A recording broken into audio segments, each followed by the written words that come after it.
நல்ல கிறிஸ்பியான பொரோட்டாவும் பீஃப் சாப்ஸும் கொஞ்சம் வெங்காயம்.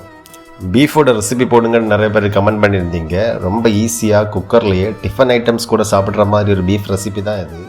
நான் இப்போ ஒரு 1/2 kg பீஃப் தான் எடுத்திருக்கேன். பீஃப் வாங்கும்போதே அந்த எள்ளு கொழுப்பு அந்த பார்ட்ஸ் எல்லாம் மிக்சடாக வாங்கிக்கோங்க, அப்போ குழம்பு இன்னும் டேஸ்ட்டாக இருக்கும். பீஃபை நல்லா வாஷ் பண்ணி எடுத்துக்கோங்க. அதில் மஞ்சள் தூள், மிளகாத்தூள், மல்லித்தூள், பெப்பர் தூள், கொஞ்சம் உப்பு போட்டு நல்லா மிக்ஸ் பண்ணிவிட்டு இஞ்சி பூண்டு பேஸ்ட்டும் போட்டு மிக்ஸ் பண்ணிக்கோங்க. அதை அப்படியே கவர் பண்ணி ஒரு 1/2 hour வச்சுக்கலாம். அப்புறம் ஸ்டவ் ஆன் பண்ணி ஒரு குக்கர் வச்சுக்கோங்க. அதில் தேங்காய் எண்ணெய் ஊற்றிக்கலாம். அப்புறம் ரெம்ப இலை கிடைக்காதவங்க கருவேப்பிலை யூஸ் பண்ணிக்கலாம்.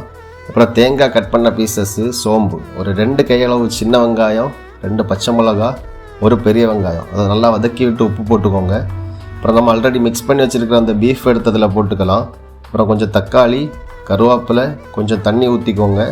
குக்கர் க்ளோஸ் பண்ணி வச்சுட்டு ஒரு 5 விசில் ரொம்பவே டேஸ்டியான ஒரு பீஃப் சாப்ஸ் ரெடி ஆகிடும். பண்ணி பார்த்துட்டு எப்படி இருக்குன்னு கமெண்ட்டில் சொல்லுங்கள்.